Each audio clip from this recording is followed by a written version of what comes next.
జై శ్రీ వేదం. వేదం వందే జగద్గురుం. పరిపూర్ణ పరబ్రహ్మస్వరూపులైనటువంటి దివ్య వేద భగవత్ స్వరూపులారా, మన సనాతన ధర్మములో కూడా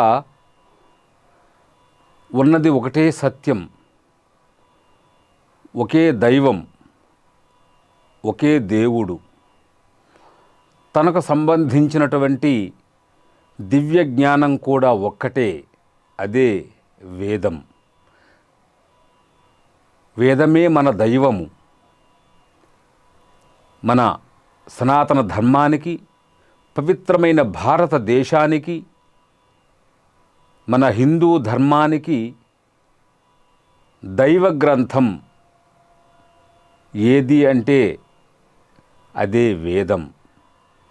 జీవన నాదం, జీవన విధానం కూడా.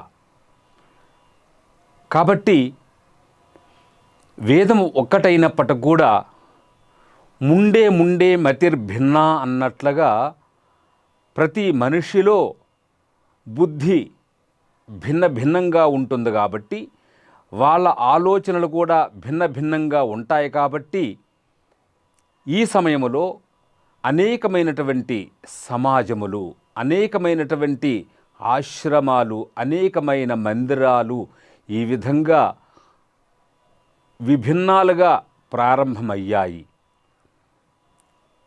అయితే అన్నింటికీ మూలం వేదం. ఏ మందిరమైనప్పటికీ కూడా, వైష్ణవాలయాలు కావచ్చు, శైవాలయాలు కావచ్చు, శాక్తేయ ఆలయాలు కావచ్చు, ఇంకా ఏ మందిరములైతే మన భారతదేశంలో విదేశాలలో ప్రారంభమయ్యాయో ఆ మందిరములు నడవటానికి ప్రప్రథమంగా వేదమే కారణం. వేదము వలనే ఆ మందిరములన్నీ కూడా నడుస్తూ ఉన్నవి. అదేవిధంగా ఆశ్రమాల్లో కూడా మందిరములు కట్టుకుంటూ మందిరములు నడిపిస్తూ ఉన్నారు. ఆ మందిరం నడవటానికి కూడా అక్కడ ఒక గురువు గారు ఉండాలంటే ఆ గురువుగారు వేదోక్తంగా పూజా విధానాలు చేస్తున్నారు. కాబట్టే మందిరాలన్నీ కూడా నడుస్తున్నవి. కాబట్టి అది కంపెనీ కావచ్చు, ఆశ్రమం కావచ్చు, మఠాలు కావచ్చు, ప్రతి దగ్గర కూడా ఒక మందిరము, ఒక యజ్ఞశాల ఉంటుంది. కనుక అవన్నీ కూడా వేదం ద్వారానే నడుస్తున్నాయి. కాబట్టి అన్నింటికీ వేదమే ప్రధానం.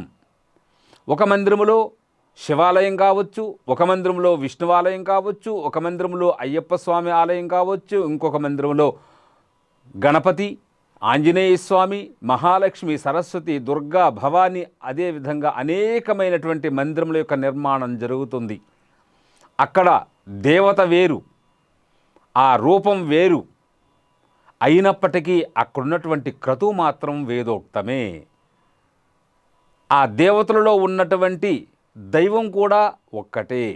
అదే మన సనాతన ధర్మంలో ఉన్నటువంటి గొప్పతనం. ఉన్నవి అనేక రూపములైనప్పటికీ అందులో ఉన్నటువంటి తత్వం మాత్రం ఒక్కటే. భిన్నత్వంలో ఏకత్వం. ఎందుకంటే మనం అనేక రూపాలుగా కనిపిస్తున్నాం కాబట్టి దైవాన్ని కూడా అనేక రూపాలుగా మనం భావిస్తున్నాం మన సనాతన ధర్మములో.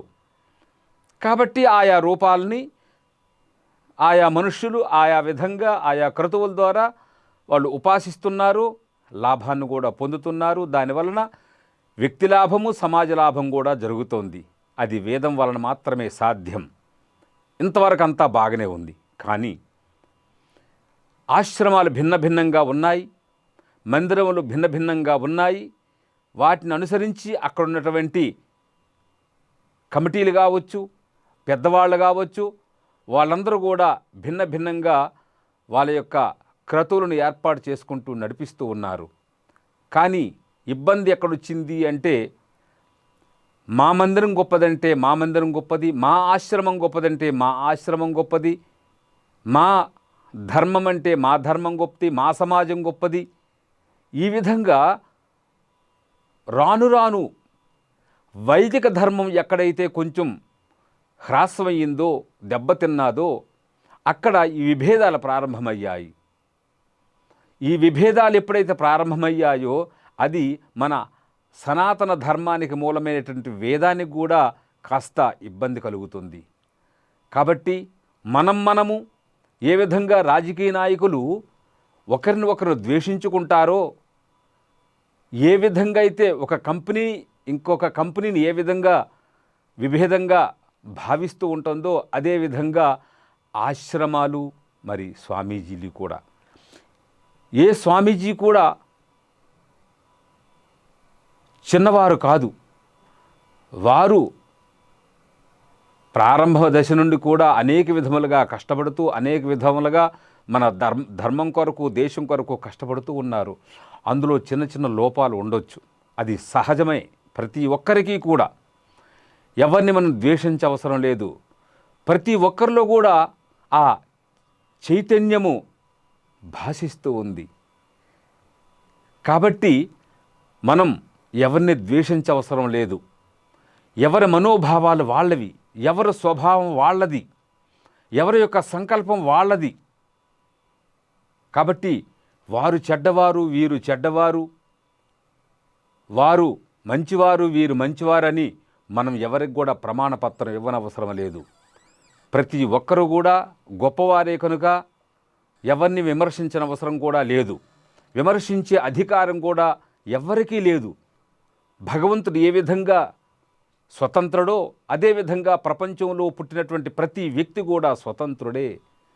ప్రతి వ్యక్తి ఏ విధంగా స్వతంత్రుడో అదేవిధంగా ఆశ్రమాలు నిర్మిస్తున్నటువంటి స్వామీజీలు కూడా స్వతంత్రులే.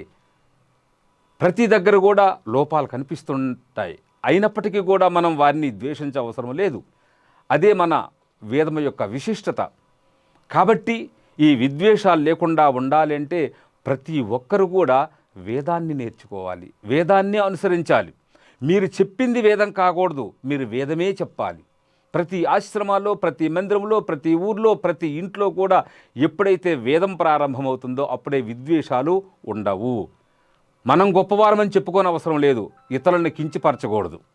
కాబట్టి సృష్టిలో ప్రతి జీవి కూడా స్వతంత్రంగా జీవించాలని, సుఖంగా జీవించాలని, ఆనందంగా జీవించాలని కోరుకుంటుంది. కాబట్టి మనం కూడా ఆయా వ్యక్తులకు, ఆయా జీవులకు మనం సహకరించాలే తప్ప మనం విద్వేషించకూడదు.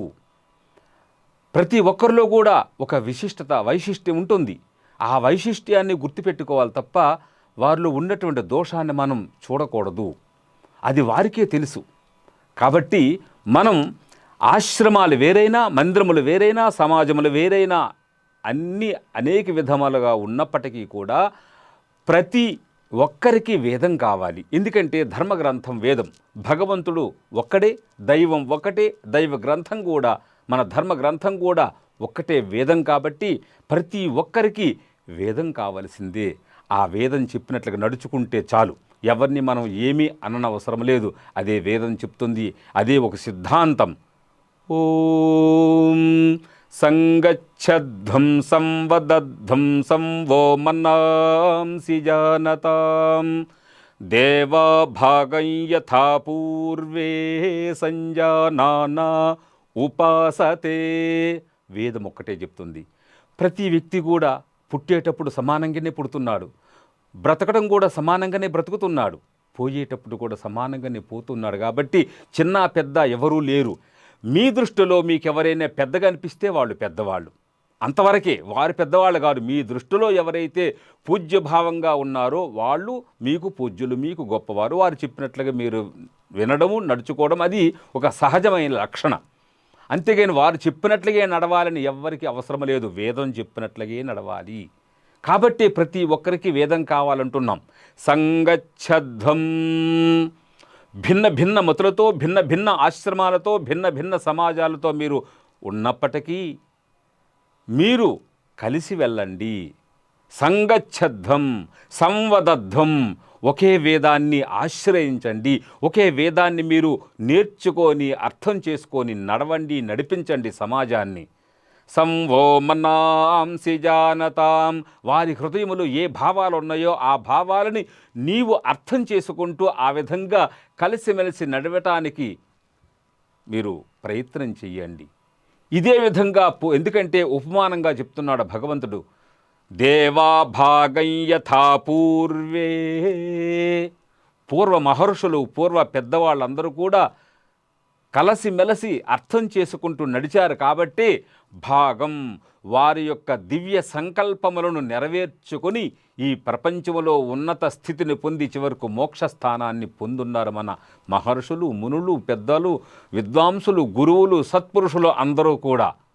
కాబట్టి ఆ ఉన్నత స్థానాన్ని పొందాలంటే విద్వేషములను, అంటే ఈ చెడు శబ్దములను వాడకుండా వేదాన్ని మాత్రం అందరికీ అందించినట్లయితే సమాజం బాగుంటుంది, నీవు బాగుంటావు, అందరూ బాగుంటారు. కాబట్టి మనం వేదం చెప్పినట్లుగా కలిసిమెలిసి వెళ్దాం, ఎవరిని ద్వేషించొద్దు, ఎవరిని శబ్దముతో మనం అపభ్రంశంగా మాట్లాడకుండా ఎప్పుడైతే ఉంటామో అప్పుడే దైవము, వేదము, మహర్షులు, దేవతలు అందరూ సంతోషించి నిన్ను, నీ సమాజాన్ని, నిన్ను ఆశ్రయించినటువంటి భక్తులందరిని కూడా ఆశీర్వదించి కృపతో రక్షిస్తారు. కాబట్టి మనమందరము వేదాన్ని ఆశ్రయిద్దాం, వేద భగవంతుని యొక్క కృపని పొంది సంరక్షింపబడదాం. జై శ్రీ వేదం.